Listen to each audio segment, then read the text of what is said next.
right, good evening, everybody. Welcome to another jaunt through the day room. Tonight we are discussing travel horror stories. These can be funny, these can be sad, these can be just downright disturbing, but I'm going to promise you this much. Goal is not to talk about military travel. All of us, whether we've been in the armed forces or just traveling for our local business, we've run into WTF moments all the time when we've had to go out and do our deal. So tonight we're going to be talking about that. This could be anything from international travel, having to go from one place to another. This could be vacation stories. This could be your daily commute gone absolutely pear-shaped because the weather decided to go nuts on you. Or some idiot 2 cars down decided to take a left when it will and turn. Whatever. I will apologize in advance, though. My internet has been acting a bit weird today. So if I drop off unexpectedly, that's why. I'll try to get the stream back up, but I make no promises as to what I'll be able to do. That being said, I'm going to go ahead and bring on some of our panel members, because we do have a couple tonight. And depending on how things go, we might go ahead and open the phone line so other folks can jump in. And Paul Bob, thank you very much. I hope you and your mom are having a nice day.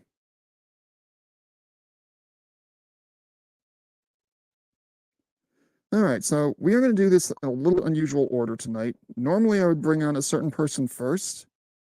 However, I've got a little something that I want everyone to react to with him. So we're going to bring folks in a slightly different order. First of all, we've got Sean St. George, since he is back. Hello there. Good evening, Sean. How are you ready for tonight's insanity? Well, yeah, sure. Why not? Or at least as ready as you're ever going to be? Yes. Yes. You can never be, well, even if you try to be too ready, Murphy likes to throw in unknown variables. And he's been particularly focused on all of us this week. So I will agree with that. Okay, next up, we've got Crusader Nate. What's going on, guys? And we all know you're just living the dream, so I'm not even going to ask the question tonight. Aren't we all? indeed. Okay, last one coming up. How you doing, Outlaw? Hey guys, how you guys doing? Now, I saw something earlier today that, Outlaw, I need you to Yeah. answer this or answer what's going on here.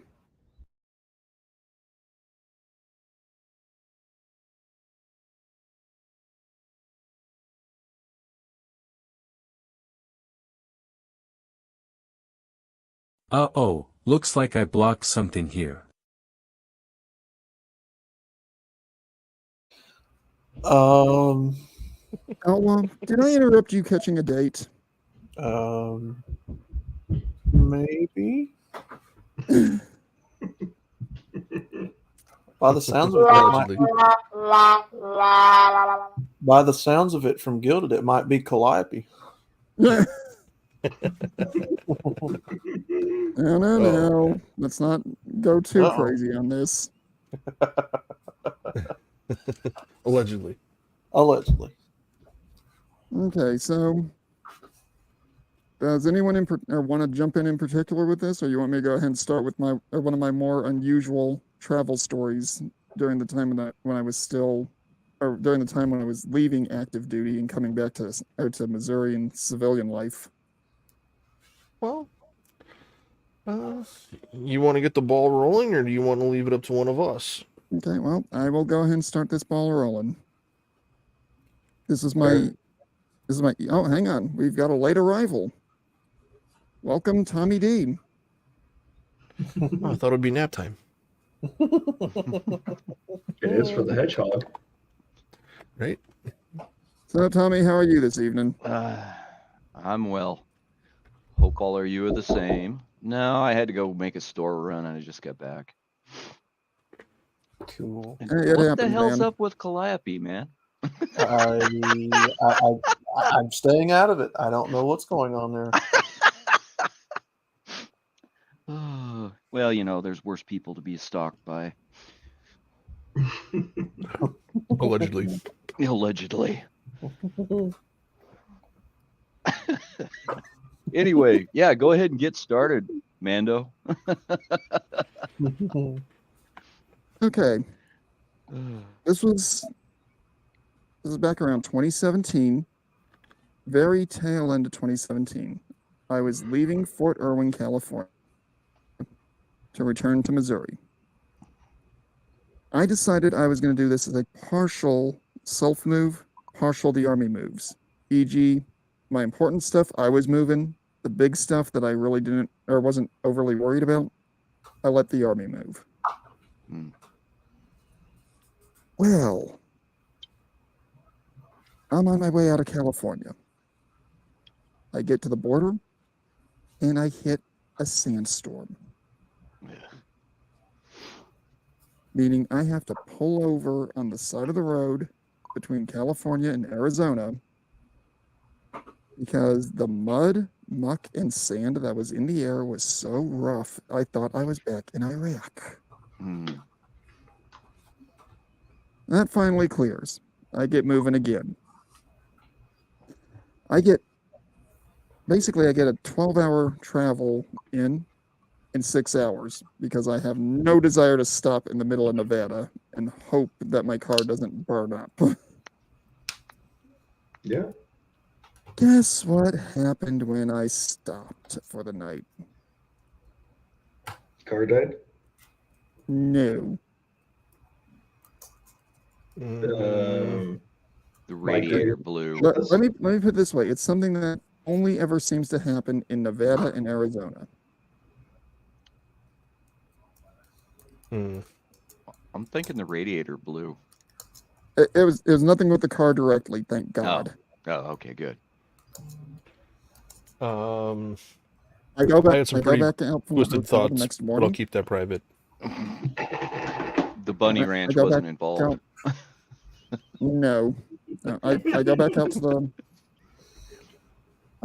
the car the next morning after leaving the hotel and find snakes have decided to take up residence in the axles and the engine bay of my car. Oh yeah, because it was warm. Where I See, this was, is why I like it was Alaska. illegal. Say again. This is why I like Alaska. I don't There are deal no with problems snakes. like that. Where apparently the part of the state where I was, it would have been illegal for me to start moving my car with those little varmints in there. Mm-hmm. They're Hmm. probably And protected. I was not allowed to start the car to scare them out. Mm-hmm. So I had to wait 4 extra hours in the desert for the varmints to start slithering their happy little butts away. I was not happy. Ah, that's a good one. Yeah. Fortunately, the rest of the trip wasn't eventful. The rest of the trip went fine, aside from a fairly nasty thunderstorm, or I want to say thunderstorm. It could have been a thunder snow type storm Mm. in Kansas, Oklahoma area. But, Yeah, they get them there. but that wasn't a huge issue. It was just a pullover, wait for the worst of it to go, and then get back on the road. Right. So, does anyone have something similar that they would like to go ahead and jump in with? Yeah. Who's next? Well, I can go next. Nothing with snakes, but during a move from Georgia to Fairbanks, Alaska, where my next duty station was, Canada. Yeah, that's a fun country to travel. Mhm. Where gas station or the distance between gas stations on the open roads or the highway, it seems to just be barely enough for a truck, a truck's full gas tank. Mhm.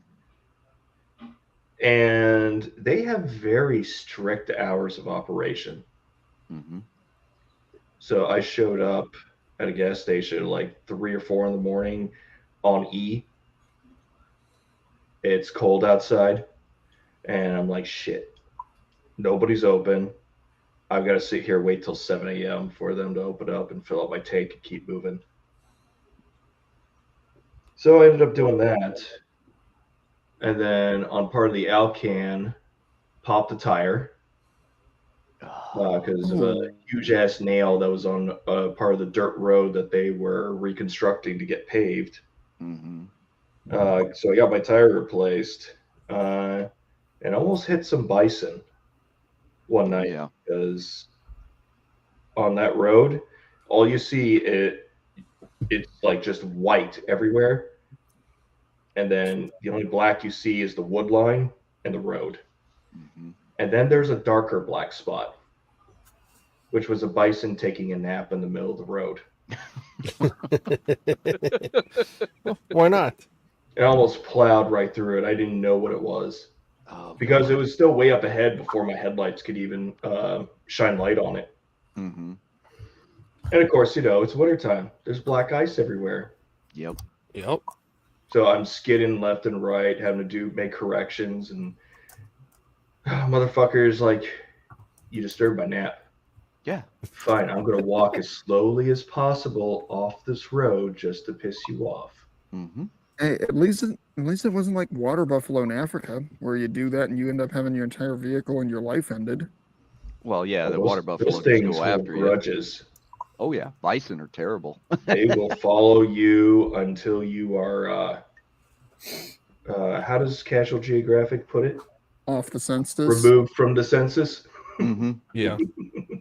That's a good channel, by the way. I like that guy. Oh yeah, it's quite Yeah. entertaining. Mhm. I think the only Love other the worst description story I of the honey got. badger. True. Yeah. I think the only other really bad story I have for when it comes to travel is O'Hare. Every time I have to go from O'Hare or go to O'Hare as a reconnecting flight, it's always on the opposite end of the airport, and O'Hare is humongous. It is fucking huge. Yeah. Yep. I've had to sprint from one end of the airport to the other because the concourse carousel was not going to get me to my connecting flight fast enough. Mm-hmm. Right. So I'm sprinting almost nearly half an hour across the airport. I'm surprised security didn't pick me up. No, they're used to seeing people do that. Yeah. It's This expected. surprised me. Here's the question I have to ask when it comes to airports like that. They know that, or the airlines know where you're connecting through because of the way their computer systems are interconnected. Why on earth do they schedule them that tightly when you're that far apart? No, they don't give a shit. Yeah, they don't care. I don't know. They don't care. They're One of the, making money. Mhm. Right. One of the worst ones for connecting flights, I don't know if you guys have ever been through Newark, New Jersey. They have the old section and the new section. And I had a flight, came in through the old section, and I was supposed to fly home out of the new section. Well, you have to go out of security, collect your bags to leave the old section. Then you have to go over and go through a security checkpoint and recheck your luggage with the same airline to get on your outbound flight. Oh, good grief. I had 20 minutes to do that. Mm-hmm. And I literally, what do they say? The shuttle bus to get from the old building to the new building, I think they said it was like a 30 or a 40-minute wait. Oh, good For lord. the next shuttle. Yeah. So I remember getting off the first plane. I looked at the clock. I looked at my watch, made sure my watch is fairly close to what the clock is. Looked at my my boarding pass for my connecting flight, and I just looked at one of the security guys, and he's like, "What is it?" And I'm like, "My next flight leaves in 20 minutes." And he goes, "Looks like you're hustling." And so I was in a dead out sprint with my backpack on my back, running through the airport, acting like a running back in football, just like dodging people, weaving through, running through, bounding up 3-4 steps at a time, down multiple steps at a time in a dead out sprint. And I made it out at one point, and I was literally running outside the airport on a sidewalk to get to the other building to get to security in time. And I remember going up to one of the security guys. I'm like, hey, my flight leaves in like, I think I had like 10 minutes. Like I can hear them doing like final boarding call for my flight. I'm like, I hopped off this plane. This is who I am. I dropped my bag. I'm like, search it if you want. I'm put my hands on the back of my head. I said, pat me down. I said, I need to get on this plane. And the guy looks at me and he's like, well, you can go get in line. I pulled up my my contractor ID. I'm like, dude, I'm a contractor. I'm like, I got it. I'm like, I have to be in the office tomorrow morning. And this flight was leaving at like 7:30, 8 o'clock on a Sunday night. There wasn't another one. Right. This was literally the last one leaving Newark, New Jersey to go out west. And the guy just looks at me. He's like, all right. He like thumbed through my bag, patted me down. He goes, good luck. I got to the gate with about 2 minutes to spare. Wow. Just as soon as I get to the gate, you watch all the lights on the plane flicker and go out. Oh no. Oh. So I'm literally like struggling. That day. Oh yeah, I was struggling to catch my breath. Like I probably ran maybe 3 miles or so in 15, 20 minutes. Like I was in like a dead out sprint the entire way to catch my flight with a medium sized ruck on my back. So I'm huffing and puffing, and just as soon as I get there to board the plane, the gate agent, she's looking at me and she's like, hold on a minute. And I'm like, oh great, what? And she's like, can you go take a seat over there? And I'm like, sure, why? And she's like, we'll be with you in a minute. Just as soon as I sit down, you watch people just start filing off the plane. And she's like, we had a generator problem, blah, blah, blah, blah, blah. We weren't cleared by ground crew to take this aircraft. We have to wait another 30 minutes to get another airplane here. So there's going to be at least a 30-minute delay. And I'm like, great. So I grab my bag. I go back up to the security guy. I'm like, hey, dude, like my flight just got delayed. I said, I'll walk through security, put my bag through the x-ray thing. I said, thanks for doing what you do. I'm like, what do you want? What do you guys want? I'll buy all you guys dinner. I'll bring it up so you guys can have food. And he's like, no, you don't have to do that. He's like, don't do that. Don't worry about it. There's used to be a pizza place in the airport there. So I went and I bought a pizza and I brought it back and I gave it to the TSA guys. And I went back through security and the guy goes, you know how many people actually come back after something like that happens just to go through security to give us peace of mind? I'm like, nope. He goes, you're the first one. I'm like, okay, cool. Well, you guys have a great evening. So enjoy the pizza. Right, enjoy the pizza. You guys, yeah, thanks a lot. You guys have fun. So I go and I sit back at the gate, and it went from a 30-minute delay to 1 hour to 2 hours. Typical. To where they came around and asked how many people were in our party, how many people are we traveling in groups, are we traveling solo? They started doing a head count to see how many hotel rooms they would need to get. And they were down to the last 15, 20 minutes before they started shuffling us off to a shuttle to take us to a local hotel. And all of a sudden they changed the announcement. Oh, well, we have an aircraft. And the gate agent's like, give us about 10, 15 minutes to clean up all the junk people left behind. Right. And I wound up flying back home into an absolute freak snowstorm, and they were doing circles around the airport, and you could see the yellow blinking lights on the tarmac trucks that were running the snow plows, and they got a freak snowstorm of like 3 foot of snow in about 4 or 5 hours. Holy shit. Man. So they were running 6 trucks wide down the runway just to keep it clear. And So you had the National Lampoon's trips. Oh, yeah. It gets better because it was dumping so much snow, they couldn't even use the little tug carts for moving the planes. Oh yeah, because they couldn't get any traction, could they? No. So they actually had 1-ton trucks running snowplows down the taxiways just to keep everything clear. So as soon as we'd make it to a taxiway, they would come out. They had one of those Bear Tracks vehicles Mm-hmm. actually hooked up to tug the aircraft from the runway all the way into the gate. Oh, jeez. And just as we get up to where the mechanical gate's supposed to be able to connect to the plane, there's so much snow on the ground that the wheels for that wouldn't move. Oh no. So they had to bring out the staircase truck. Yep. And so here everybody's like getting off the plane.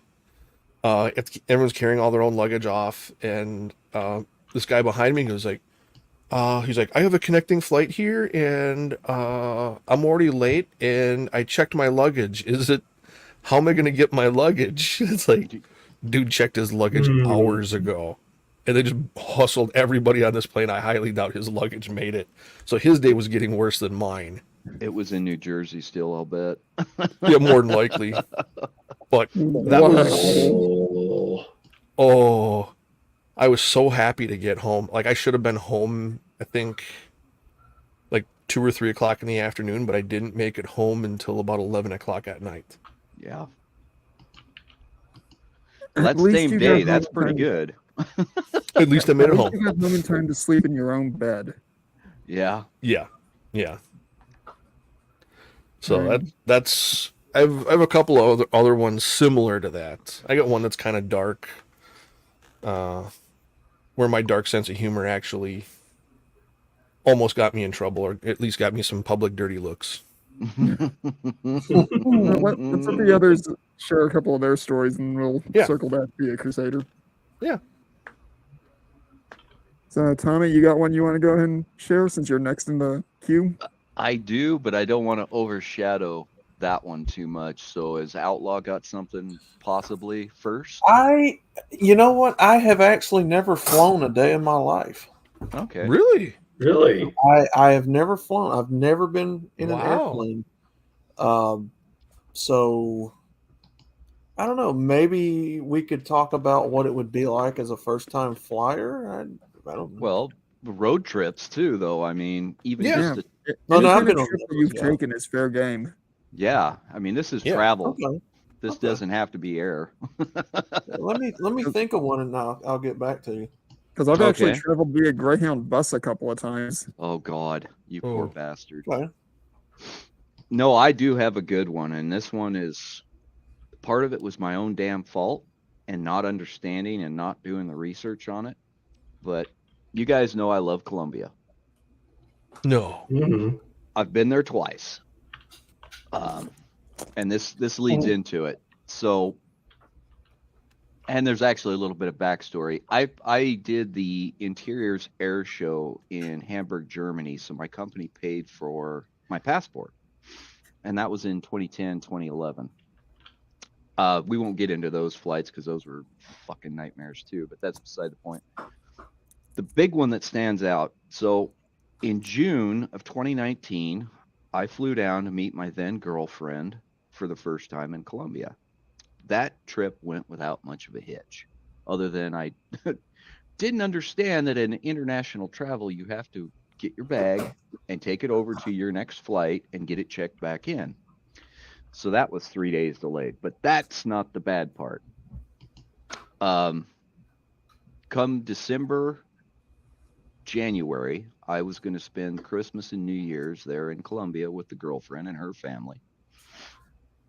And I proceeded to leave Everett, Washington, out of the neat little Painfield Regional Airport, which is now an international airport, competing with SeaTac, and fly down to San Francisco. Well, that was a shit show because you guys know anything about San Francisco, it's got fog issues. And Oakland International isn't any better across the bay. So they had to land us in Oakland, and then they transported us via Uber back over to San Francisco. I don't know how my freaking luggage got where it got. But when I got to San Francisco, that one was a flight that I was trying to connect to go down to LA International, and then from there I'd fly to Panama and then to Barrera, Colombia, direct, which was nice. They don't do them anymore. Now you got to hop all over the place and go through Bogota. But anyway, they stopped me at the gate and told me that I had less than 6 months on my passport, which I knew. They would not allow me to board because Colombia would turn me around and put me back on the plane and send me home after I got to Colombia. Really?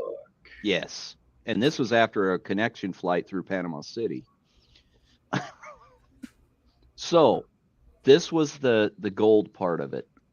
There is a passport office in San Francisco where you can do an Nice. emergency. Yes. One problem.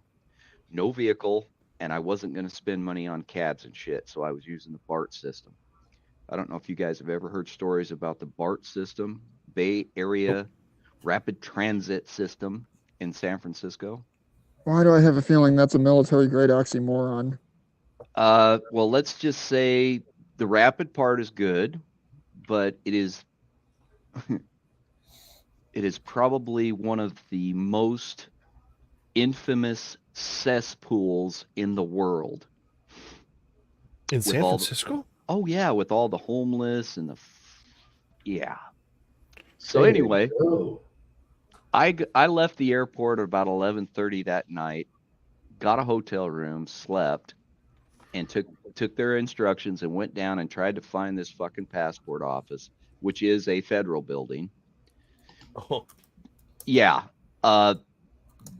This is the fucked up part. I'm using my phone in San Francisco in public, which is a death sentence.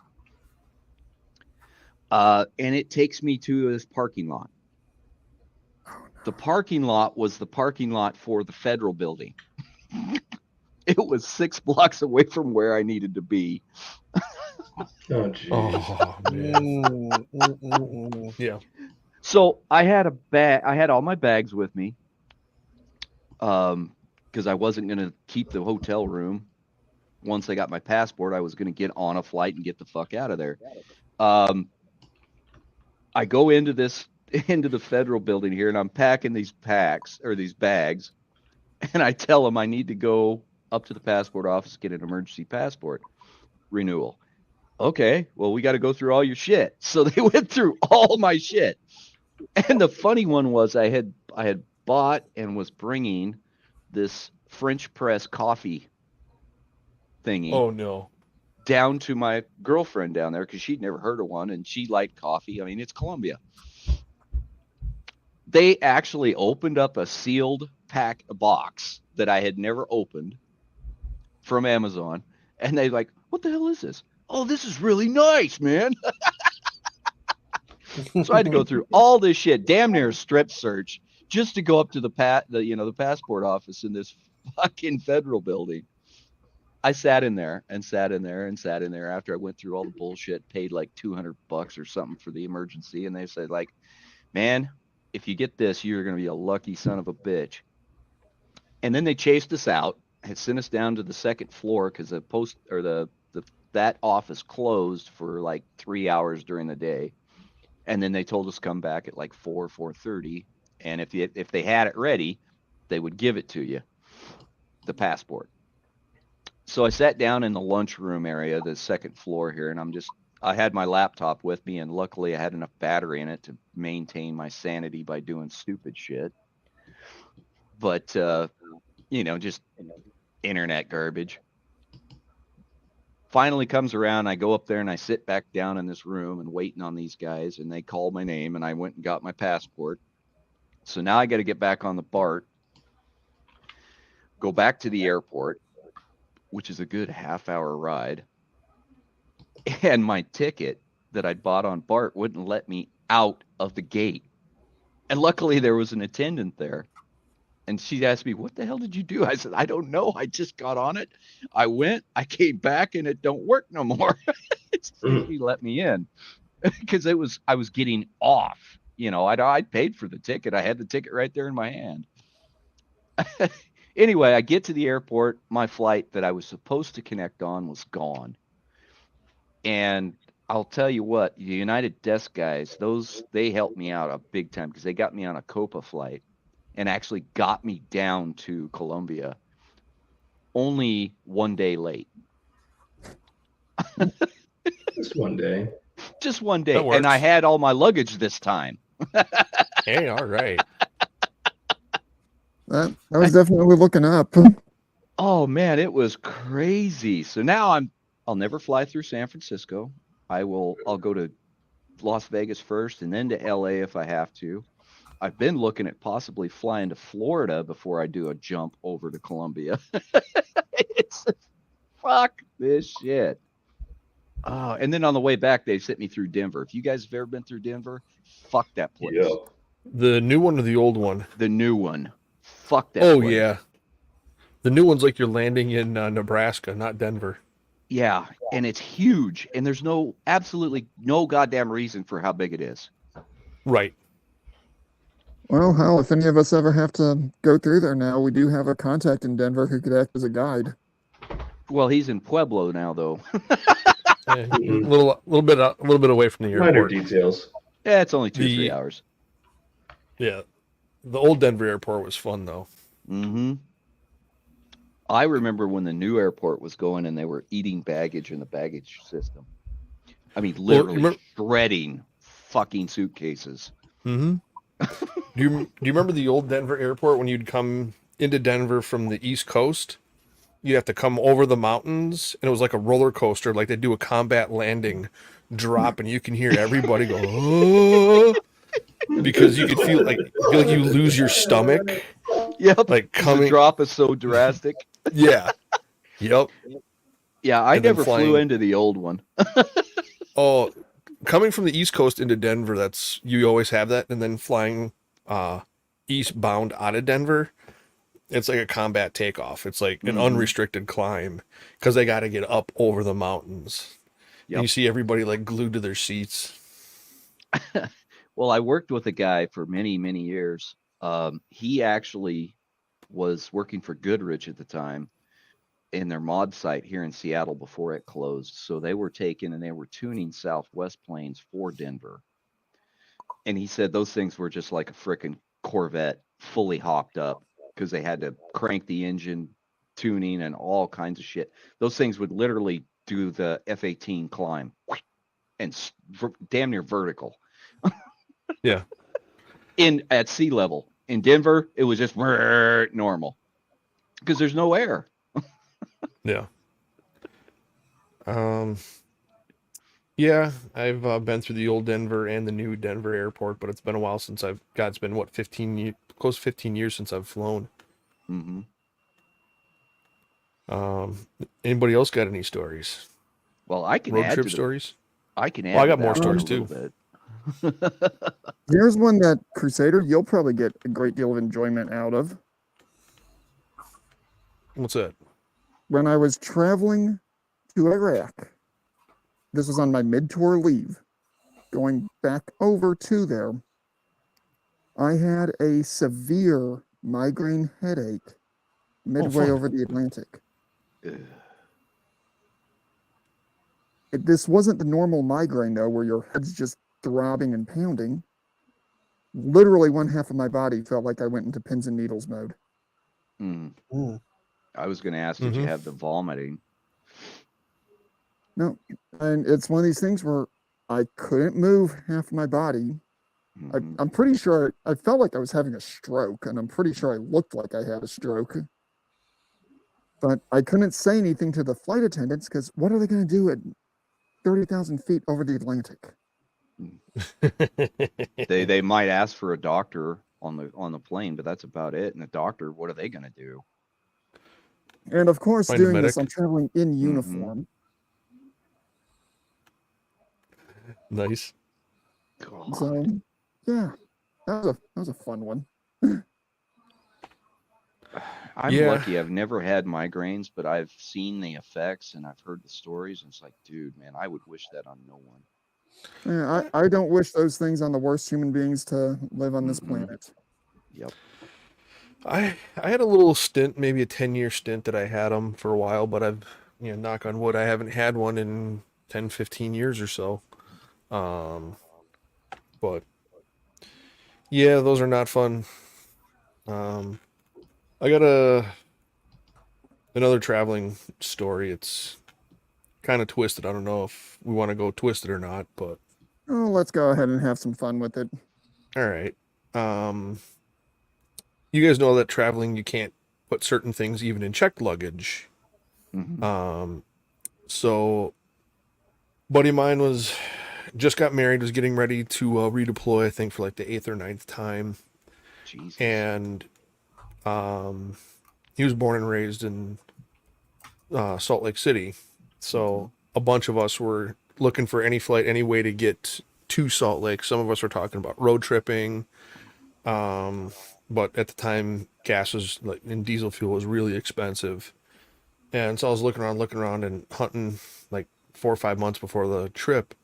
And I got a buddy that's a big train enthusiast. And he's like, get a sleeper on Amtrak. Mhm. He's like, you have your own little private area, private bathroom. He's like, everything's covered. He's like, you won't have to deal with other people. You can carry anything on you want. No one's really going to bark at you about it. So I think the trip cost me like $600 or $700 round trip. Not bad. Okay, not Yeah, bad. So I not bad. no, I load my ruck up, put everything I need for the hiking trip I'm doing with buddies, and I got my laptop bag in my hand and walk right on. Had my went out, did the trip. Everything was going perfect, just almost too well. Mhm. Everything lined up to the point where you start getting skeptical, like wondering if someone's messing with you. Mhm. Mm-hmm. And I'm on my way back. And I come leave Salt Lake, make it through Denver. We're ahead of schedule, 10, 15, 20 minutes ahead of schedule. Come into Union Station in Chicago. And my connecting train that I had to take to come back home, it was like a 45-minute wait or something like that. And all of a sudden an alarm sounded and they shut everything down. And so you have all of Chicago Union Station locked down. That's a big station. And everyone's kind of, wondering what's going, so we didn't know anything. And we're in there for maybe an hour and a half or so. And people are starting to worry and wonder what's going on. No one's hearing anything. And then you start hear grumbling of, you know, rumors and people talking, and someone's like, "Oh, well, I heard, somebody was out on the tracks, out in the yard."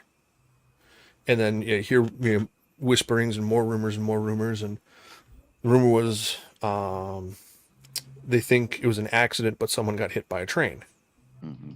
Ooh. in the yard. Ooh, And that's messy. we're sitting and waiting. Yeah, well, we're sitting and waiting and waiting and waiting and waiting, and this is probably 4 hours, 5 hours that everything stopped in Union Station in downtown Chicago. And then all of a sudden, you're starting to get unconfirmed reports that a Union Pacific employee found out he got out of work early, found his wife cheating on him, and divorce papers on the kitchen table. He couldn't deal with that, so he worked the night shift or something like that. I can't remember what the whole story was, but the day I was coming back was the day the guy went over a bridge and jumped in front of a freight train coming into Chicago. Mm. So the dude pulled a self-checkout and shut down all of Union Station just outside the yard for I think about 6 or 7 hours. Wow. So it was Lovely. a tragedy that hopefully can be prevented in the future. But yeah, it Mhm. was a horrible a horrible event. And when I was, you guys know my twisted sense of humor. And this is just my sense of humor and my perspective. Doesn't reflect on anybody else other than myself. When I heard that news, I was talking to a couple other passengers in the area, and somebody said that, and I said, I bet you won't do that again.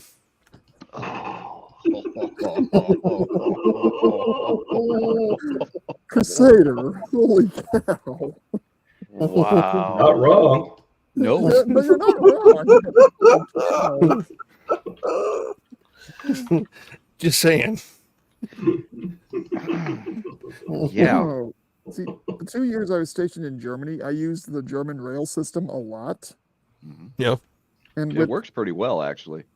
oh, it works very well, and it's amazing the fact that they have these super high-speed rail systems that go through pretty much everywhere. You very rarely hear about people getting splattergorically denied their existence. Hmm. Yeah, you don't hear about those kind of accidents. And the 2 years I was there, I think I heard about that happening once. Hmm. And that was because the guy was so drunk he stumbled over or onto the platform thinking the train that was incoming was his to go to near or the city over, and it was one of the ICEs, intercity expresses. Right.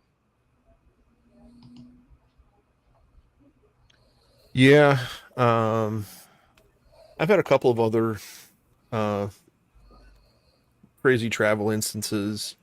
One time I was flying back, I was going to visit family for the holidays, and I went to go, the gate agent at the airport. There's nobody else around the plane. I'm like 45 minutes to an hour at the gate early. Like I made it through security quick and easy. Hmm. I was kind of worried, kind of nervous, and I'm like, am I at the like? I started wondering if I'm at the right gate. And then they said the flight was delayed, and it kept getting pushed back and pushed back and pushed back. And here we are, 6 hours after I was supposed to leave, and they still had the flight number listed, Hmm. and I'm the only one sitting at the gate. It's So, Christmas. It's Christmas Eve, Hmm. and I'm starting to worry. Yeah, I'm like texting family back home. I'm like, I don't know if I'm gonna make dinner. I don't think I'm gonna make it. Sorry, I'm gonna come in late. I'll be in town late. I'll just get a hotel room. And then one of the was a I can't it was one of the flight officers. I don't know if it's pilot or co-pilot or what it was. They come up to me and they're like, you heading here?" And I'm like, "Yeah." I said, "It's a connecting flight." They're like, "Well, we'll reroute you on another connecting flight because you're so much, later, and it's the airline's fault." And I'm like, "Okay, great, not a problem." I said, "As long as I get there in one piece." And the guy looks at me and he's like, "Kind of a problem." I'm like, "Yeah, what's that?" And he's like, "Well, we have to send a certain aircraft that seats, it's like 150 some people. I can't remember what aircraft it was." I'm like, "Okay, so what's the problem?" He goes, "You're the only ticketed passenger." Oh no. That's oh not a problem. no. It is for the So airline. Yeah. a major problem for the airline. So they kept trying to delay it and delay it and delay it to try and get more people to fill the flight. And he's like, the airline has no choice, but we have to get you to your destination today, Hmm. or the payout for hotels and everything else is almost as expensive as it will be to just fly you. Hmm. The other problem, the other problem is it's a holiday flight. We have meals and everything, special holiday meals that we have nothing we can do with. Hmm. Oh, So what yeah, we're going to that do is is we're going to fair. put a couple of employees on. It's going to be kind of an employee deadhead flight for you. We're going to gift you a free round trip airfare anywhere we fly for the Hmm. inconvenience. Ooh. I'm like, okay, what's the catch? And he's like, well, just don't tell anybody what happens on this flight. In other words, Oh, don't that's party. never a good sign. And I'm like, dude, I'm a government contractor. I'm like, how bad can it be? And so he's like, all right. He's like, not a problem. So we sit there, and I think there's maybe another 6 or 8 flight attendants. I think a pilot and co-pilot, just like a skeleton crew to run an aircraft. Mm-hmm. I'm the only quote unquote paying passenger. I'm not an airline employee on the flight. And the gate agent, she's like, ticket. And I'm like, here's my boarding pass. She pulls the boarding pass out of my hand, rips it up, and she's like, enjoy your flight. I'm like, what? I'm like, what seat should I sit in? I still have Whatever my you ticket. want. And that's exactly what she said. Wherever you want. Mm-hmm. So we get on the ground, and they're sending plane after plane after plane after plane. And one of the working flight attendants on the plane, she brings up glasses of champagne to people before we even pushed away from the gate. Oh yeah. So everybody's drinking. Typical first class service. Yeah, exactly. So and then they put everything away, clean up everything that we taxi out, we take off. As soon as we hit cruising altitude, they roll the beverage cart out, the food cart out, and it was literally a party. Yep. Smorgasbord, man. For almost 4 hours. And if you guys ever been drinking at 30,000 feet or so, Oh, it hits you. well, yeah, but you're partying, you're having fun on the plane. No worries, no concerns. Everyone's having a blast, joking. And it didn't really hit me until we landed, and that's when I realized how drunk I was. Mm-hmm. When I got off that plane, one of the flight attendants looks at me. She's like, "Have a Merry Christmas." I'm like, "Thanks, you too." I'm like, "It was the best flight ever." But yeah, it was one of those flights I'll never forget. Yep. I've that heard was- of those. They're rare. They are very rare. I only know one other person that's been on a flight like that. Mm-hmm. Okay, Crusader, I have to ask this question. No, other people What's are that? thinking it. How many couples do you think joined the Mile High Club that flight?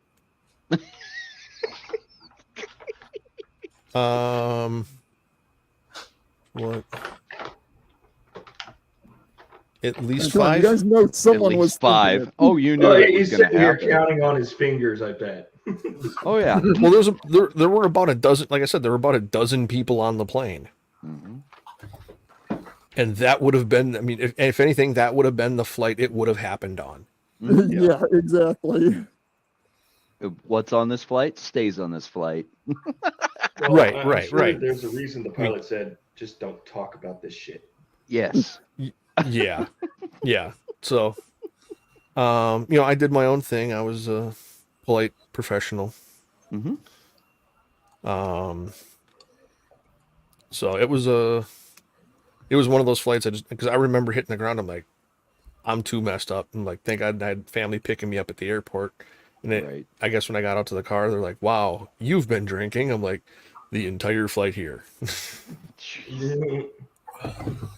But yeah, that was another fun one. And you didn't pay a dime for it, which is beautiful.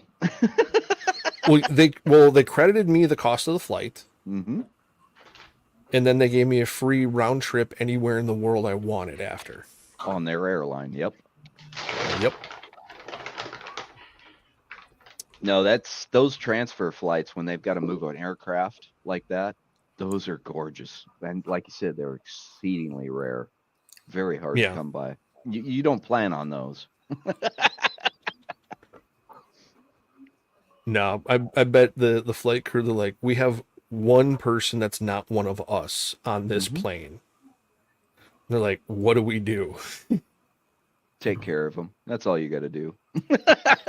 I just, yeah, I put my sunglasses on, put my headphones in, I closed my eyes, I sat back, and my glass was always filled. Yep. And you were probably one of the most beloved passengers they ever had because you didn't fuck with anybody. Nope. So, I just- Outlaw, you have a travel story you'd like to share? Yeah, you gotta have one, Hala. Let's see. Well, I remember traveling from where I'm at here in Alabama down all the way to Florida. Um, That must have been a That fun can be a trip. fun trip. oh, yeah, it was the first time I'd ever seen the beach in person in my life. Mm-hmm. One thing about me, I don't get out very far from where I'm at, so I very rarely have been out of the state, if at all, about a handful of times. So this was pretty cool. Um, it had been a long drive. It's about 6-7 hours from Birmingham down to Pensacola, something like that. Yep, that sounds about right. Uh, we get down there, everybody was asleep except me and my brother who was driving, and for whatever reason, he was already in the beach mood. Already had the flip flops on, driving the van. Yep. I don't know if I've already told you guys this story, but anyway, I'll tell it again for the guys here in the chat. So, anyway, when you get close to the destination, somehow everybody just knows and they wake up. Mm-hmm. Well, everybody was alert and busting on one another, cracking on each other like we do here. So it come a real bad storm while we was down there, right there where I don't know if any of you guys know where that mile long bridge is across the water All too in well. Pensacola. I've been I've heard across about it it, but I've never many, seen it. many times. Yep. Well, we got to the gas station right there, right before you get onto that bridge. Mm-hmm. And I don't know if they had just painted the parking lot fresh, the markers for the parking stripes and all that. My brother was kind of groggy. He got out, went and got him a snack, whatever, got everybody else a snack.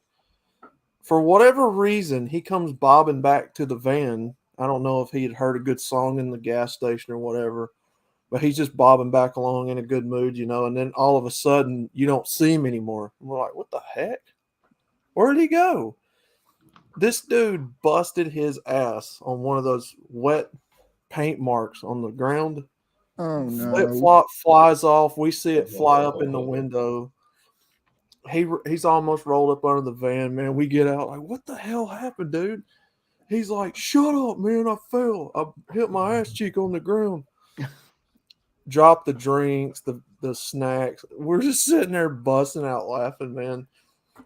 And so he gets in the van acting like nothing happened. People are in the van laughing at him and stuff. It was so funny. Yep. I remember this one. You told this one. He just literally slid under the van and everything went Now, the everywhere. one question I have to ask about, Will, did he inadvertently bring any paint with him into the van? I don't know. I don't know. Wow. Interesting. I'm sure his that, ass that was would be black and embarrassing, blue having too. a butt cheek mark in your seat when you got out. That wasn't caused by the indentation of your butt in the seat. Somehow it turned that paint marker, the white paint line on the parking lot, slick as I don't know, man. When it rained real heavy, he just Fresh highway paint is super slick. Yes, it Mhm. is. he hit that Yeah, stripe with that sandal, and just next thing you know, he was up under the van. Yep.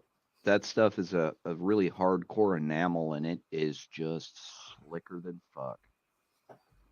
I deal Yeah. with it here pretty regular. But we Yeah. pulled into Destin because we Mhm. got down to Pensacola. That happened there, and then we drove on all the way into Destin. Man, it was seeing all those boats out in the ocean. People ski doing stuff like that. It was awesome. Mm-hmm. Destin's a nice town. No, I spent 9 months in Pensacola, so I know exactly what you're talking about. Yeah, that mile-long bridge across the bay. Wow, it's something. And you get up high. It's like 3-4 stories above the water. And I saw the Blue Angels there. That was a hell of a show because that's their home port. And they were flying by that bridge. I think I was on the opposite side of the gas station you're talking about. Mm-hmm. There's an Elks Lodge right next to it.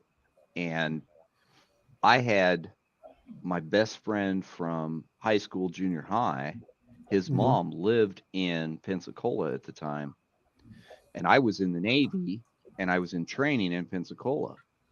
That's awesome. So they came and got me.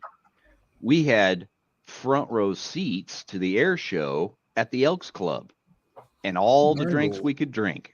Oh, it was fucking Mhm. awesome. We so there's only been a few times, like I said, I've been out of the state. One of Mhm. them was to Six Flags in Georgia. I've been to Chattanooga. That was a pretty cool experience. Hmm. That was the trip where I bought what they call bacon soda. Oh, No, it's not baking soda Right. like No. It's Arm and Hammer. bacon No, this is flavored. literal It's bacon bacon, flavored soda. Yeah, it was a Jeez. Jones soda. something like that. Yeah, it was in that Yeah, that's a similar. Seattle fucking thing, man. Ugh. But we went to Tuscaloosa one time where the University of Alabama football stadium is, Bryant Denny Stadium. Mm-hmm. I think they had just built the Paul Bear Bryant Museum not long before that. Anyway, somehow we got to go into the stadium when there wasn't a game or nothing going on. We snuck in and was looking around. We almost got locked in. Yeah, we almost got locked in. And then there was another time where we went to Talladega Super Speedway, which is actually about an hour from my house. Not that far. I'd like to see that speedway. Oh, it's awesome. Mm-hmm. Got to do a car show there. But yeah, there hasn't been really that many times. Other than that, any traveling that I did was I was like a little kid, so I don't really remember it. But That's yeah, fair. Yeah, Well, that's gentlemen, we've been fun going shit. for about 57 minutes. I think this would be a good time to take a short break. Let Yeah. everyone go use the restroom, refill their drinks if they need to. Cough up a lung if you were taking a drink during Crusader's story and ended up doing a spit take all over your computer. why? Why would you do something like that? Oh, God. No reason. But I think we're gonna go ahead and put everyone backstage for the next like 3 to 5 minutes and bring everyone back on here afterwards. Everyone go take a quick 5 minutes and we'll be back to jump in again. Let's do it. So let me drop everyone off. And we will be back shortly, gentlemen.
That wasn't 5 minutes, but that's close enough.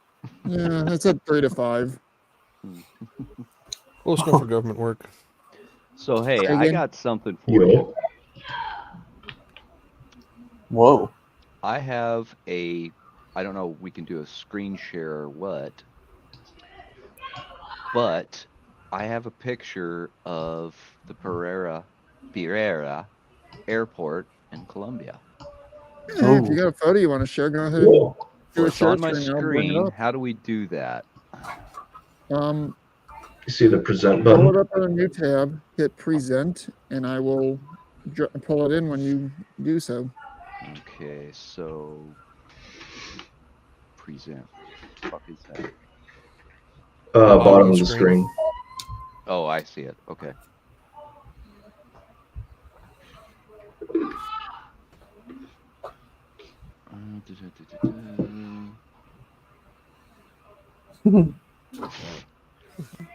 I don't have two monitors. She kills me, man. If you got it something where it's on an internet-based thing, you can send me the link and I can call it up that way as well. Okay, let's do it that way because this isn't going to work. Yeah, send it in the private chat real quick and I'll call it up. Okay, gonna do it. So this is an aerial photo of the airport. And the reason I bring this up is because, oh, damn it, missed it. The airport in Denver, the drop. This one is even uglier. Oh, really? And Okay. yes, and it's surrounded by cliffs on Ooh, all four pretty. corners. Yeah. And when I say pretty, I'm not meaning in a Oh, it's good beautiful. way. No, it's beautiful. Yeah. Ooh. So my first experience dropping into this airport in June of 2019. It's not letting me share the tab. What the heck? Oh, is it? Let me Browser has blocked your screen. What in the world? see if I can do it here. Ever since my internet decided to take a dump last night, it's been acting weird as all get out. Hmm.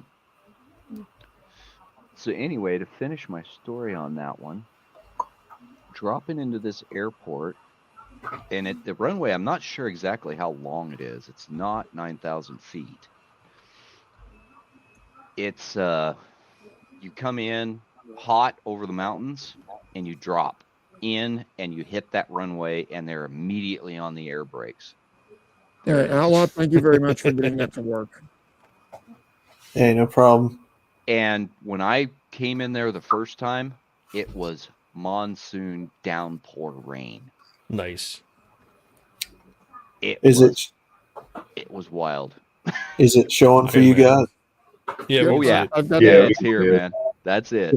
Yeah, I have to stay on page, otherwise it's gonna shoot off and I'm going to blow it up real quick so people can get a nice, good look at the thing. Yeah. It's a small airport in all reality. that's awesome. But That's yeah, looks like gorgeous. man.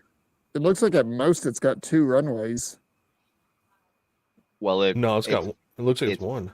it's a single, Okay. and then you've got 2 taxiways. Yeah. Okay, that's where I'm getting the possibility Mhm. of 2 runways from. Yep. Man, But you it is really, literally an artificial peninsula built up. Yeah. You You can tell the way really that it's have- built. Uh-huh. Outlaw, You you can go really- ahead and navigate away from there. I've dropped it off the screen. you really have to be on the brakes when you hit that runway. Uh-huh. Well, you saw the big, really dark black spot. That's Mhm. where they're setting down. Yeah. Yep. That'd be the inbound lane. Mm-hmm. Yeah. And taking off out of there is not that big a deal. It's the landings that are kind of crazy, especially in heavy rain. Yeah. Well, okay. I'm gonna ask this question, gentlemen. Yeah. Which is worse to clean up skid marks from? Your tidy whities or the end of an airport runway? Just asking for a friend. Ooh. That's Mm. dark. Those are Both dark trade probably marks. equally terrible. But am I wrong? Ways. No, Good Yeah. question. you're not. Very good question. Well, I got a road trip story that even I can't explain. If that, it's kind of an unexplainable road trip story Hey, that it fits. I still can't explain it. I was heading east. I was living out west. I was heading east to come back and visit family for a birthday party. I stopped in, I was on I-80, stopped in Rock Springs, Wyoming for food and fuel. That's all that's there, man. Rock Yeah. Springs, Wyoming. And if you ain't looking for a fight, there ain't nothing to do. Yeah. So I stopped for, I fueled up my truck, grabbed something to eat, grabbed some road snacks, hopped back on 80, and I'm heading east. And the sun's setting behind me. Nothing, not even trucks on the road. Mm-hmm. There was nobody going westbound, nobody going eastbound. I was the only man on I-80 heading eastbound. Hit Kemmer, kept going, went past. I remember passing Kemmer, Wyoming, Cody, the offshoot to go over to Cody, Wyoming. I remember Oh, you going. headed north? So no, I was heading east, but there's a cutoff from I-80 Yes, to to go to go up north. Yep. So I remember seeing passing one of the signs says, however many miles to Cheyenne. Mm-hmm. I'm like, okay, so I'm just, listening to music and just, jamming out and keeping the truck pointed forward. And just hauling. Nobody's on the road. Speed limit 75. I'm doing about 80. Mm-hmm. I didn't even see a cop. I didn't see a sheriff. I didn't see anybody. Next thing I know, I have no idea. It felt like it was only just a couple of hours. I figured once I saw Cheyenne, Wyoming, I'd stop, top off the tank, hit a diner, hit a restaurant for food, Mm-hmm. then see how far I could go before I get tired. I don't remember hitting Cheyenne. At night, didn't see any city lights, nothing but dead open highway. Mm-hmm.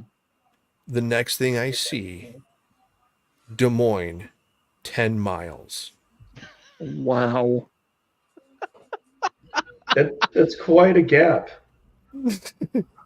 You didn't fall asleep on the road, did you? No.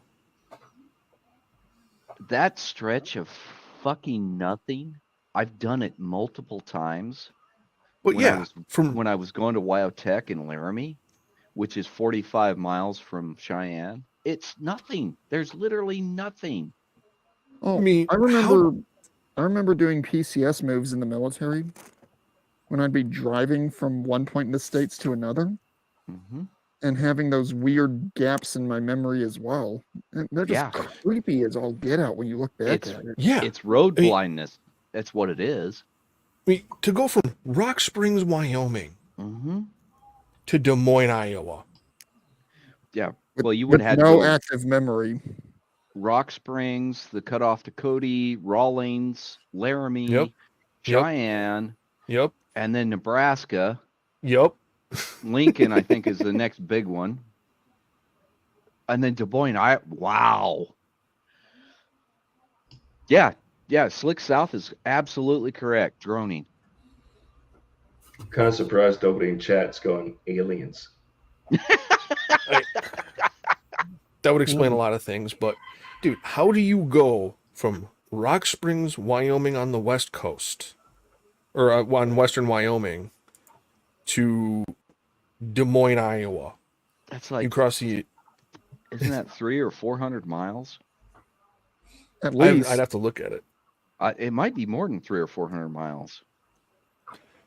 but I have no idea how that happened. I literally went through all of Wyoming. I don't even remember seeing a road sign or anything for anything in Nebraska. Mm-hmm. Or even crossing over into Iowa. Mm-hmm. Well, Okay, and so then what was your Illinois. starting point again? What What's was your that? starting point again? What was your starting point? I left Salt Lake City. Okay, let me rephrase. Where's the point where you started your gap in time and you ended your gap in time? Rock Springs, Wyoming.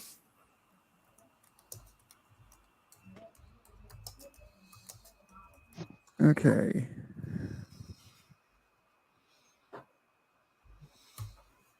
God, I hate this stupid commercial. If you guys have not seen the new Coke commercial, the Mm. only Nope. thing that's funny about it is they've got a goat screaming in it. It's funny. Well, you know, That's funny. you I know, haven't watched TV since like 2015. Well, I've been Yeah. watching football games because college shit's going on right now. well, you know, and it's probably a little bit different of a subject anyway, but it's funny you bring up these time gaps up. Mm-hmm. There was a story I seen just the other day, actually, and you guys probably already know it, and you probably know where I'm going with this, but there was a flight that left in 1955, I think it was, or 54, heading out of Miami to, oh, where did they say that flight was going? You're not talking about Anyway, Flight 19, are you? Are you doing Bermuda Triangle bullshit? I just remember seeing it on my time feed the other day on Facebook. But the plane mysteriously disappeared and it reappeared years later on the runway. The people on board were from the 50s and all that shit. You guys have probably already heard this story, but Actually, Yeah. no. This is one I haven't heard about. Really? so this plane left Miami in the 1950s going somewhere, and I can't remember where the destination was. But anyway, they disappeared from radar and was thought to be lost for many, many years. Everybody had done, you know, pretty much gave up, thought their family was dead, all that. Well, years later, uh, the flight tower of the place it was supposed to land gets the plane on radar. And when it lands, it's the same plane. It's got all the people on it from the 50s flight. I think it's supposed to be like a one of those what do you call those SCP stories? Yeah, it's a Yeah. Philadelphia project But type thing. when they found the plane on the runway and it was landing and all that, they approached it. The crew took off again and went back into the sky and disappeared again, never to be found again. So I don't know if it's a real story, if it's just like folklore, but it was a really cool story. It would have made a great movie. And that Yeah. could have been an SCP or it could have been a real story because I've heard a lot of different unsolved mysteries type things when it comes to airplanes. But It you guys, sounds like the basis of the Manifest, an NBC show. Yeah. but you guys were talking about flight stories and stuff. That one to me was fascinating. Mhm. These time gaps and stuff that people talk about Yeah. sometimes, like Nate was just talking about. Yeah. I've had a couple of road trips like that. One of them, my brother and I were going up north, up to the cabin, and it's usually like a 4-hour cruise. And nice summer night, gorgeous, had the windows open, nobody on the road. It's usually 3.5, 4-hour cruise.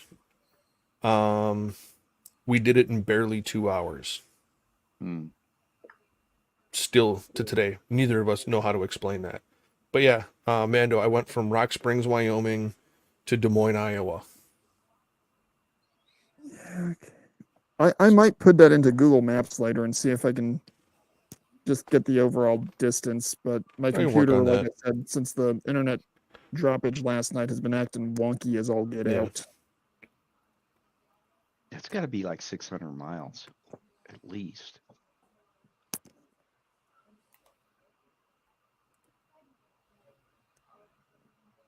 And Well, Well, pulling I up my got one Springs more is- that Rock I Springs got is one just more a- that's kind of humorous that relates to when I was taking a taking leave in the military. Yeah. It's the one and only time I've willingly taken a Greyhound bus for a round trip of anything. I just had a car accident occur, and my vehicle was unable to be driven from the state of Missouri to the state of Texas. Hmm.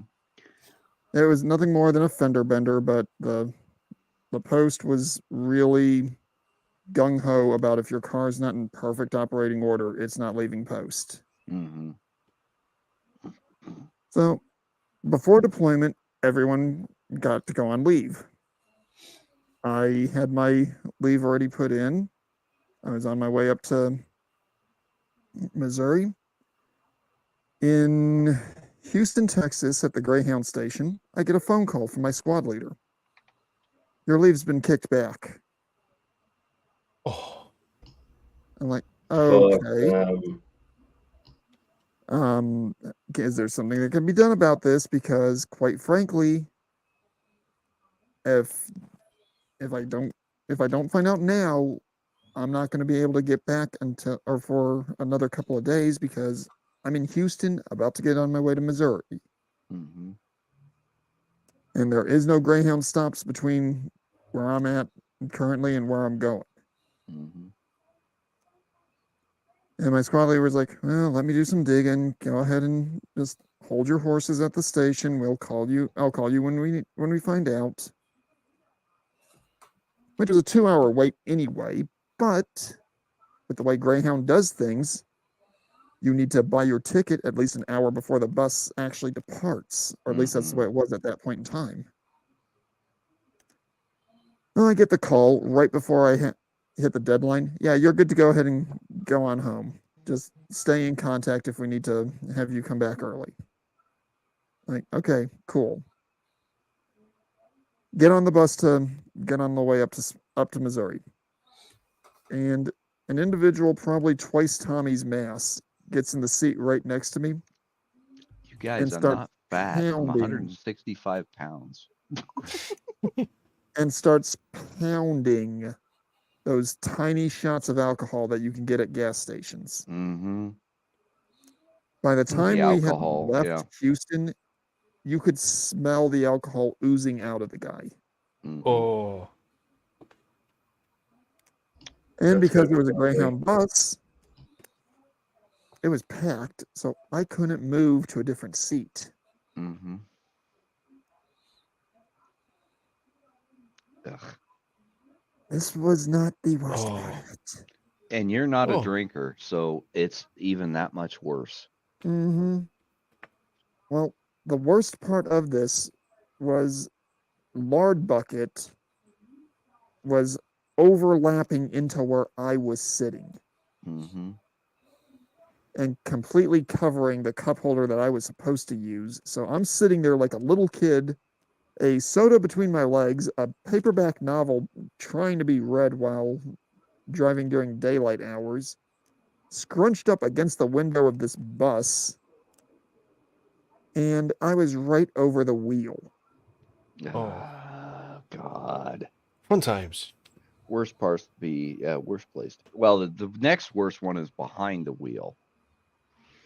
Oh, even the cherry on top of this, we had to cross over this big flippin' bridge. I don't remember where it was exactly, but there was road construction going on. Oh, God. So there was a 5-mile stretch of road where my tailpipe was being vibrated on the road. Hmm. Yep.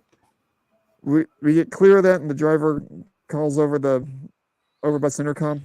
Hey, we're gonna pull in at the next gas station. If anyone needs to get out, stretch their legs, use the bathroom, or get some fresh snacks and stuff. I was like, oh yes, I can get away from this guy for a couple minutes.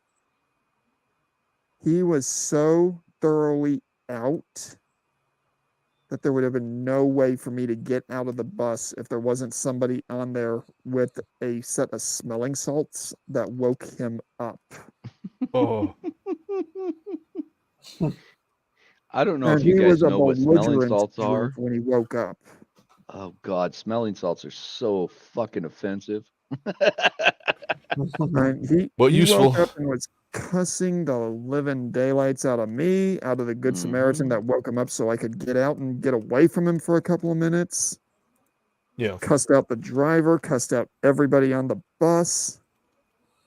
It was to the point where the driver was almost like, I can call the local PD and have you just detained here until you get through being a drunk asshole. Yeah, they can do that. Oh yeah, they could kick him right the fuck off the bus. They should have. The guy was like, you know what? Fuck it. I'm just gonna stay here. You want out? Climb over me. Instead of Yeah. climbing over Lard Bucket, I just go ahead and climb over the seat in front of me and go do my deal. Yeah. It's a good thing I weighed like 150 pounds at the time. Yeah. Well, Mando, I've been in situations where I've been seated in situations like that, but I must have had a guardian angel or something looking over my shoulder. And I can still remember the date too. September 14th, 2002. I was working for I was a government contract at the time, and I had to go on a flight. And I was basically pinned on the side of a plane that had 2 seats, and there was a quarter tonner seated next to me. That's always a special kind of misery, isn't it? Yeah. Oh, yeah. So I'm sitting there, and she looks at me, and she kind of gives me this snide remark, kind of. I mean, she made, the one that you guys referred to as Gorlock. made Gorlock look like a Somali or an Ethiopian. Oh, good grief. God. And she just looks at me, and I'm just sitting I got my hat over my eyes. I'm just sitting back in a chair, arms kind of locked across my chest. I'm just leaning back. And then she kind of elbows me and hits me, and I kind of just, lift my hat and I look at her, and she's like, "Would you mind moving over a little?" Yes. And yes, I would. Wow. And yeah. And, she kind of copped an attitude. I mean, I'm a bigger guy. My shoulders, the airplane seats fit between my shoulders. Literally. Barely, I'll bet. Well, no, I'm saying like both of my shoulders, my arms stick outside the back of the airplane seat. I'm not a small guy. Right. And here she is, her back is pressed against the seat back, and her abdomen is pressed against the tray table in front of her. Oh, God. Like, every time when Pop and them go over the articles of, like that one, quote unquote, influencer that wanted, to be gifted a second seat because of her size, about that size. And so I'm sitting there quietly. I got my bag in the overhead bin above me, and I'm sitting there, and I just close my eyes, put my hat over my face again, and she's kind of fidgeting around and elbowing me, and she's like, "Why do they have to make these seats so small? Why do they have to make these seats so small?" And I'm like, "I'm only gonna be here 3-4 hours. Shouldn't be a problem." And she's just, bucking around in the seat, and I'm sitting there, and I can hear the ding of the airplane, and you can hear the flight attendants come walking back. And then all of a sudden, I just get a tap on the shoulder. "Sir, are you awake?" I lift my hat. I'm like, "Yeah, what's up?" And she's like, "You've had a seat change?" I'm like, "This is my assigned seat." And I held my ticket up. And she's like, "Yeah, well, we decided that the flight crew, we've all gone through everything, and there's a couple of open seats, so we're going to put you in a different area." I'm like, "All right." She's like, "Where's your bags?" I said, "In the overhead bin." And the flight attendant looks at the girl, and she's like, "Ma'am, would you be able to move so he can get out?" And she's like, "Why don't you say it a little louder? Why do you have to be so obnoxious about it?" And so she made a big fit and a big scene about having to get out of the seat for me, just to get out. Like, she was so big, and there's not enough room for me to fit above the seats in front of me or behind me, and there's people in both. So she gets up and she's, throwing a fit, and so I just slide out, grab my bag. The lady flips the armrest up and takes up both seats. Like, that's how big this chick was. It probably looked like the scene from 2012. She raised the armrest, and it's just like the tidal wave going over the mountain. Pretty much. So I was just starting to doze off. I'm like, all right, what is this? I'm like, where are we going? She's like, follow me. She walks right up to the front of the plane. Mm-hmm.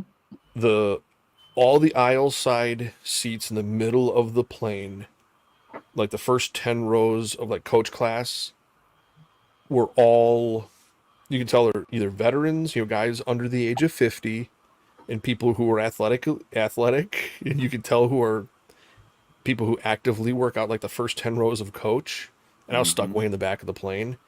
And then you go up into first class, every single aisle seat except one was occupied by either what looked like a college football player or active duty military or like obviously active built people.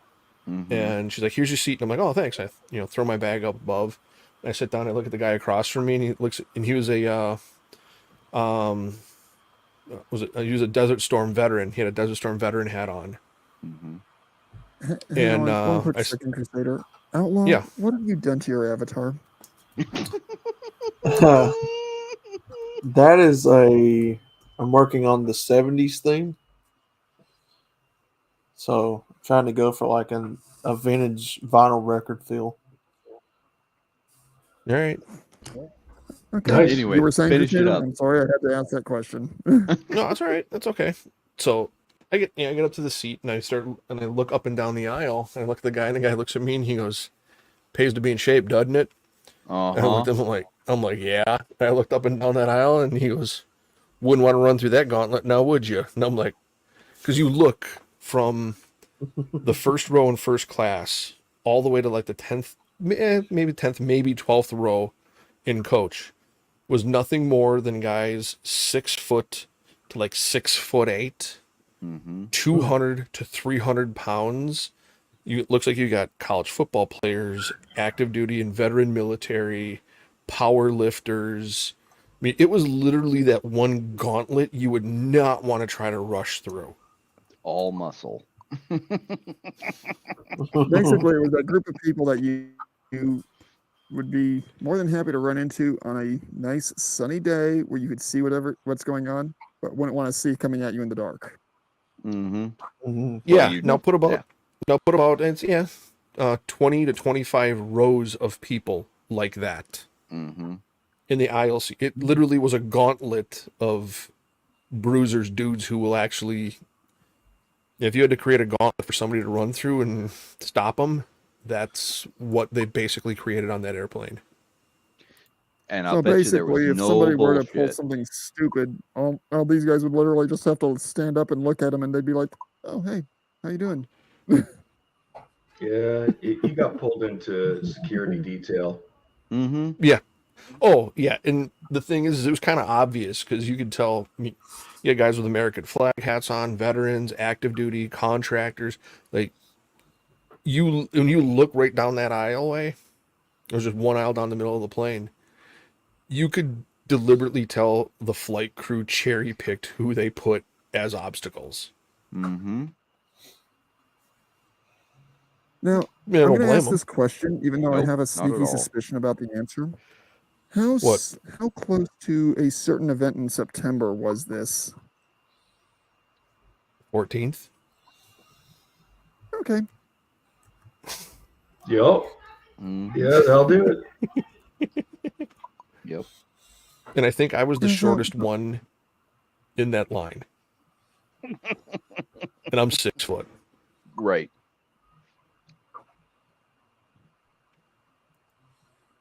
Well, just the statistical probability of having so many people that tall in such that small group. Yeah. It's pretty what is it? I wouldn't Pretty say slim. that is very high.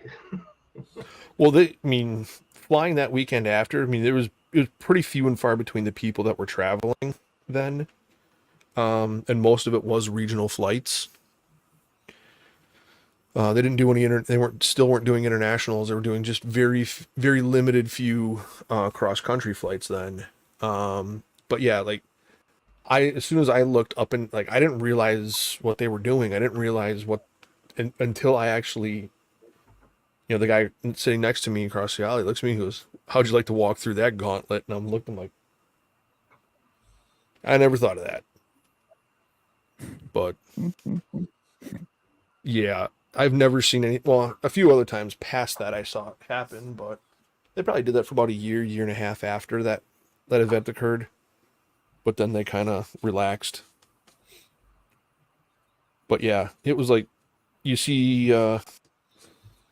How do I explain it? Where they show that, like in the movies, where you see that gauntlet of guys on the left, guys on the right, and one dude's got to walk his way through it and just get pummeled and beat. Mm-hmm. It was Yeah, literally that's- Yeah, I've seen that in a few different shows.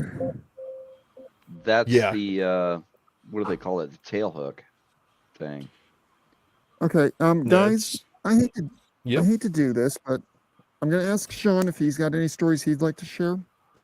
Sure. But my internet connection is acting really wonky at the moment, so we may end up having to cut this short so we don't have it cut off. Yeah, fair enough. Yeah. I think I got one more. It was right after I was finished with basic training and did one station unit training at Benning. I'd already gone for home leave, flew back into Atlanta to take a bus, Greyhound of all things again, over to Fort Stewart, Georgia. I arrived there and the bus actually took off early that I had already had a reservation for.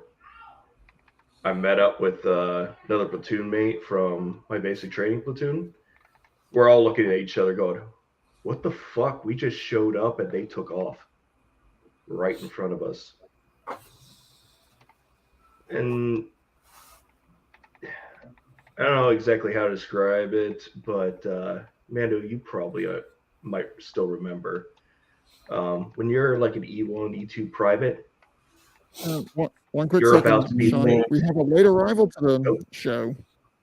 oh We shit, got evil Evil Shaggy. Shaggy who decided to grace us with his presence right Hello, before I'm getting ready gentlemen. to can it. But yeah, when you're E1 Mm, this- private and you're about to miss reporting in for your first duty station, you're scared shitless. Mm-hmm. And you have no yeah. idea where to go. Yeah, no, we eventually got another bus, but we would technically be AWOL for a day. Even though we called in to reception and let them know, like, hey, our bus took off early without us on board. And they're like, rah, rah, rah, rah, rah, you get the fuck over here as soon as you can. Click. And so we got there. We didn't get in any trouble. Didn't go AWOL or didn't get considered AWOL because we called in. Mm-hmm. But yeah, it's a scary feeling from that terror on that bus ride. I forget how long it was from Atlanta to Hinesville, but yeah, me and my buddy that I went to basic with, we're just like, God, I hope we don't get fucked up. I hope we don't get fucked up. I hope we don't get fucked up. I'm hoping Okay, well- I'm hoping I do get fucked up by this what they call the brass monkey from Oh, Jesus Christ, man. From the Holy flyover. fuck. this Okay, is a, well, Jimmy, Stupid. since you're the latest, Jimmy, you're the late arrival, and I'm thinking I might end up canning this early because my internet is acting weird. So, do you have any travel nightmare stories you would like to share? I've actually got a couple. Let's say Okay, well, fire them away. there was one time I went down to Denver, Colorado. Yeah, sorry, I get a shiver down my spine and hives start breaking out whenever I hear that word Denver. Yeah, I I'm went- sorry. Yeah, I went there for a concert in, I believe it was in April, for his ICP. A lot of people, a couple groups that a lot of people don't really enjoy, but I did at the time. I met up with my buddy in Cheyenne, saying, "Well, if you need a spot to stay at, let me know. I will give you a hotel room for $50." And I was like, "Yeah, I'll be all right. I'll be all right." So I went down there, went to the concert. Before I went in, I was sitting there in my car at the time, and of course, Colorado at the time, they don't give a fuck about you smoking weed or anything like that. So sitting there, I brought some blunt wraps, so I cut the blunt wraps in half. So I'm rolling me up some mini blunts, whatnot.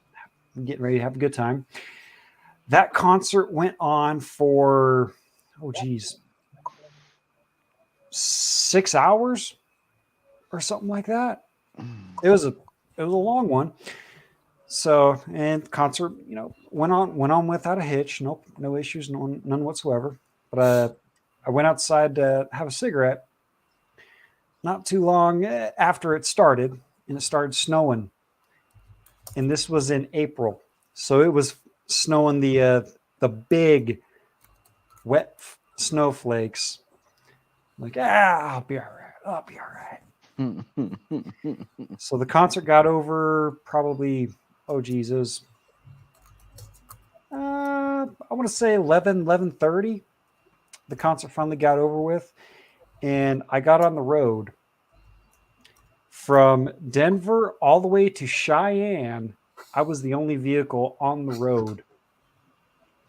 Did you get through the roadblock before they closed it? The roads must have been closing, but by the time I was, the roads were closing behind me. So, yep, you were on it before they got them closed. Yep. But it was all right though, because I got I think it was just right outside of Fort Collins. I started having to do the pee break dance because of course, you got to have a couple beers and whatnot. Nothing too crazy at the show. And so I was like, hey, you know what? I don't see any headlights. Fuck it. Pulling over to the side, fucking jumping outside, taking my piss, and on the road I went. And let's see, another one I got is Sometimes that's what you gotta do, man. I'd rather piss on the fucking interstate than piss my pants in my truck. But another one that really sticks out to me is I was heading back to where to come back for the weekend to visit my dad and hang out for the weekend because I was in Wyotek at the time. And if you've ever been through Laramie, Wyoming, the interstate there to go in and out of it is a pain in the ass. It fucking sucks. There's a literal like 12% grade hill that you have to climb to go up out of Laramie and to go into Laramie. Yep. Anyways, I was driving a 2001 Ford Taurus at the time, which was the biggest piece of shit I've ever driven in my life. But then again, so there I am. I'm taking my time, going up the hill. And just in front of me, there was a little black Chevy pickup truck, like S10 or whatever the fuck they are. And I'm keeping my space. We just got clear out of the hill that we climbed there. I'm putting along. All of a sudden, this fucking Chevy S10 does a 360, straightens out, does a 180. So he's going backwards on the interstate for probably a good 200-300 feet. Does another 360. So he's still going backwards on the interstate. Goes like that for another probably 150 feet. Flips it around and then just keeps on going straight like nothing happened. Yep. Like nothing happened. I was like, if that was me, I would have been like, I got to go back to Laramie. I gotta change my pants because they're full of shit. You don't know how many times that happened to me. Entire seat cushion stuck up his rectum. Oh god. Yeah, that was definitely a. You've heard of the? I know you've heard of the Pecker Factor. Oh yeah, that was definitely. Jimmy, I know you've heard of the Pecker Factor. You've watched Pop. Oh yeah. Yeah, it was that was quite the sight to see. And so you that don't was know how probably many Pecker Factor times. 10 for that guy. Oh god, you don't know how many times I saw that in Laramie. It was fucking awesome. Oh, it was crazy. And then actually, just the other night, Okay. because we were Not in exactly a a travel story, but more a commute story. And I know I've told this before to you guys. I just don't know if I've told it on stream before. One of the scariest moments I ever had driving in Fort Riley, Kansas. During a snowstorm, going back to my barracks, we had 2 traffic circles that I had to go through. Mm. I attempted to go through the first one to get to the intersection to get to my barracks. I'm going nice and slow, easing in. I hit black ice and my car is still facing the general direction I want it to go and following the circle around. Yeah, the drift. so you were Yeah, involuntarily drifting that's through the pretty much what it was, roundabouts. only at like 2 miles an hour. Mm-hmm. And I'm just sitting there thinking, oh my God, I am Yeah. about to crash on the first storm of the year here. And because I'm in an armor unit, I am never going to live this down. Mm-hmm. Yep. See, and that was I just get the like car straightened out and go through the other circle, make my reapproach on the one I'm supposed to get through. And this time I'm going at like half a mile an hour. And I get through it. I get into the parking lot. I park the car. I get out of the car, and I'm like, "You're staying here until the road gets cleared." Yep. Because yes, I talk to my cars. Yeah, and that was almost similar to what I had to go through the other night coming back from Thanksgiving at my dad's, Like, because we got a storm cell come through, and apparently the predictions were anywhere from 4 to 8 inches of snow, from 5 to 10 inches of snow. We got somewhere around in the middle. I want to say probably 8 inches, maybe, but the ground was still pretty warm. So that first 2 inches of layer is going to hit, melt, freeze, and then it's going to be a shit show. Well, it was probably 8:30. Yeah, about 8:30 when I left my dad's, because we met up with his buddies and his family, had Thanksgiving dinner over there. Well, lunch, because it was like it was literally like 11:30 when we were eating. Hung out there for a couple hours. And we're like, all right, well, I'll go ahead and take off. Hung out with my dad's, and we sat around, like bullshitted, had a few beers and some other substances I will not name. Yeah, please don't. But it started coming down pretty good. So I was like, you know what? I better take off. So I took off, and normally I take the back roads, because all I got to do is just go south of Morrill and then head up the highway back there. I was like, yeah, probably not the best idea. So I took the main highway. I didn't get over 55 miles an hour because it was starting to drift up, and I was like, okay, that's no problem. No problem. I got my 4-wheel drive on my truck, and I'm fucking cruising along. Of course, I get stuck behind a couple people, which, I'm, believe it or not, I'm considerate. So if I trail behind a certain distance between people that are when it's really snowing and whatnot. So in case they go off on the road, I can hit my hazards, pull over, make sure that they're all good and whatnot, and all that good stuff. Believe it or not, I am a good person. Attempt to render assistance. Yep. But yeah, it normally takes 15 to 20 minutes to go from my dad's house to my apartment. It was about probably a 35-minute drive, going no less than 55. Holy shit. Yeah, it Did was. he just threaten him? Oh, Outlaw, you pissed her off, dude. Uh-oh. Okay, gentlemen, I think this is a good enough time to go ahead and call this, because our connection is still stable enough that we can actually end the stream without it going crazy. Mm-hmm. So, does anyone have any final thoughts or final statements they wish to make tonight? I'll go ahead Yes, and go I in do. kind of order here. Yes, Tommy? I would say this is the biggest number one for any kind of international travel. Make sure you have more than 6 months left on your fucking passport, or you'll get stuck in fucking San Francisco with all the homeless shit. God damn it. I can't even describe it, and I didn't get into it. Yeah, don't do that. Make sure you have at least a year. You have combat level PTSD from that, don't you? Yeah.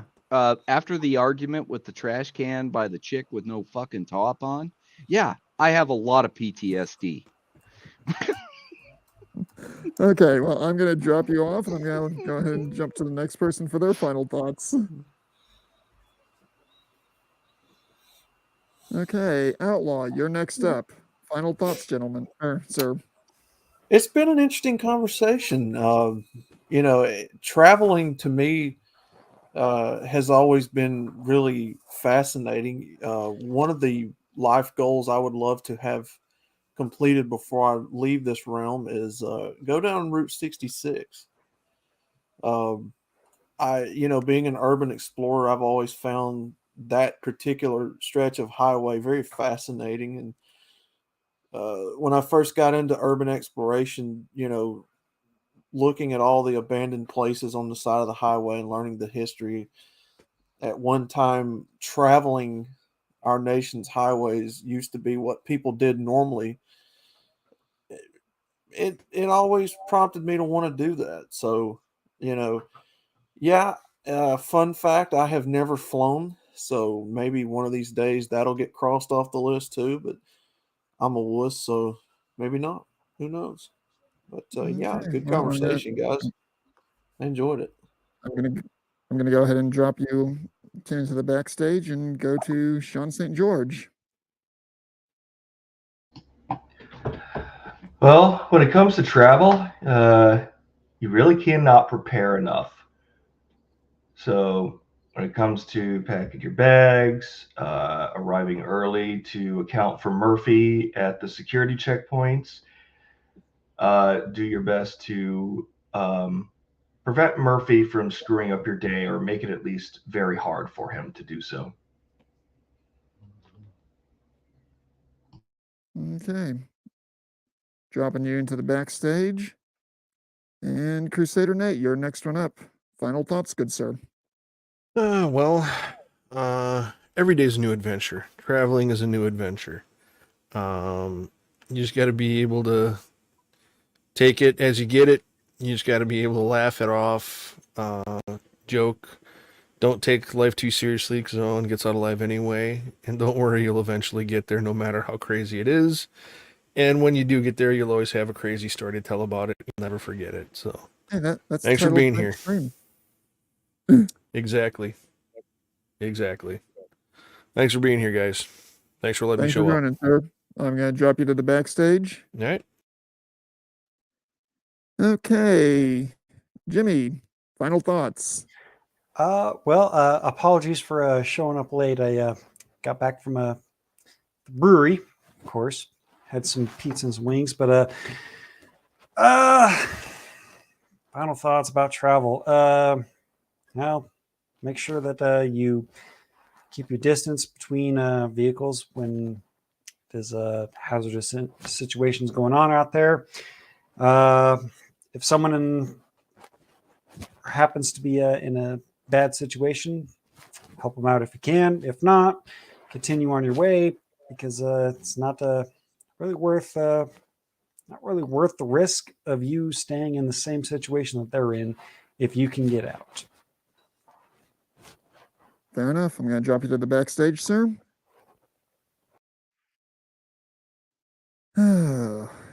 Okay, hang on. I'm going to bring Jimmy back on for just half a second because we had somebody asking him a question. Jimmy, is the Waffle World on the plate? Allegedly. Maybe. There may or may not be a show on my channel that may or may not happen tonight. because I would just want Okay, to well, heck, if my troubleshooting goes well, I will definitely jump over to join you. winning. Yeah, I actually got the AI generator is being generous to me for once. Oh, It nice. has given All right, me well, a I'm going to decent drop you off. thumbnail. I'm going to give my final thoughts, and then we will close this out. Okay, ladies and gentlemen, when it comes to travel, I don't want to turn this into a safety briefing, but watch your six when you're traveling. Make sure you got all your gear squared away. Like Sean St. George said, or not, correction, like Tommy D said, you want to make sure your passport is good before you even get close to the airport. You want to make sure that everything that you need to travel is where it needs to be. And wherever possible, you want to try to double check with your airlines, bus, or whatever connection you're using to get from point A to point B to point C to point D. If you're traveling on your own, make it a point, or make sure you build in time for rest stops, gas, and to make sure that if the weather turns crazy, you're not going to be driving yourself through a hurricane. It's not worth it killing yourself to get there just for an additional 5 minutes with whatever aunt, uncle, or family member you really don't want to see, but you're kind of obligated to see because of it being the holidays or whatever's going on. Stay safe, be careful. It's the holiday season. I hope to see every one of you all next year for more of this whatever on earth is going on, because at this point I haven't even figured it out. I don't want to call it debauchery because it doesn't fit anymore. But you all have a good one, and I will see you in a couple of weeks, maybe.